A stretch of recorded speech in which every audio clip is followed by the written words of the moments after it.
Maya Paaba Kabalen, Indang Kabalen po, ang tao sa likod ng mga creative products na gawang may puso at konting magic.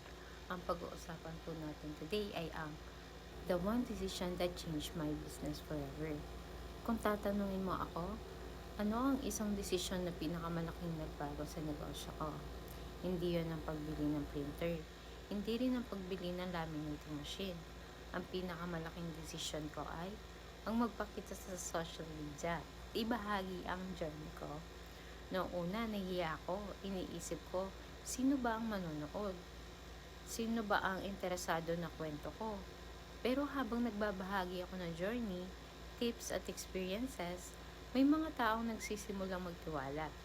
Hindi lang sila naging customers, naging supporters din sila. At doon ko na-realize, people don't just buy products. They buy stories. They buy trust.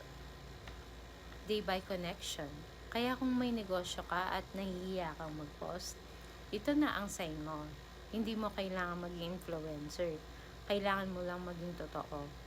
Dahil ang authenticity ay hindi nauuso at hindi naluluma. Your story is your advantage. Visibility creates opportunities. Trust comes before sales.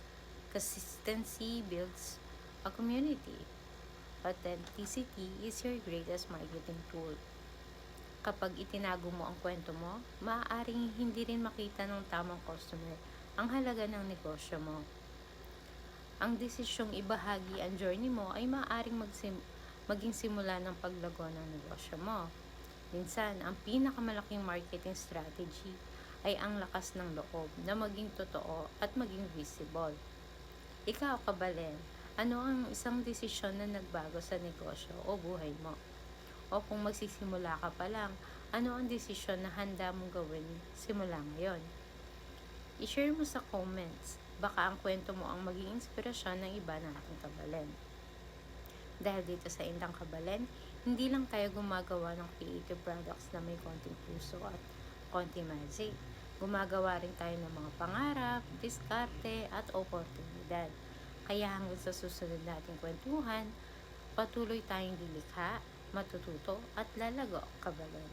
Thank you for watching!